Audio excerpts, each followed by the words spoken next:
সকাল সকাল উঠে একটুখানি ফেস প্যাক নিয়ে বসেছি, ভালো করে মুখটা একটুখানি ধুয়ে তারপর একটু ফেস প্যাক লাগাবো। ঘুম থেকে উঠেছি আর মুখটা এত তেলতেলে হয়ে গেছে না, কি বলবো।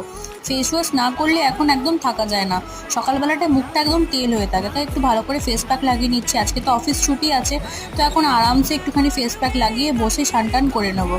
তো স্নান করে আসার পরে আমি একটুখানি আমন্ড খেয়েছিলাম, মা রাত থেকে ভিজিয়ে রেখে দেয়, তো এটা এখন খাচ্ছি প্রায় দিনই।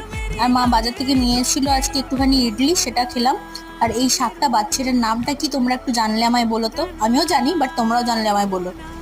তো সমস্ত কিছু মাছ মাংস যা নিয়ে এসেছিল নুন হলুদ মাখিয়ে ভালো করে, আর গুগলি নিয়ে এসেছিল ওটাও নুন হলুদ ভালো করে একদম সেদ্ধ করে, তারপরে ওটাকে ভালো করে আমরা পরিষ্কার করলাম।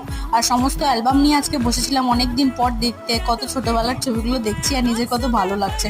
আর একে দেখো, এইখানে ছবি তুলতে বসেছে আমার সমস্ত ছোটোবেলার ছবি। তো চলো আজকের মতন এখানে বাই।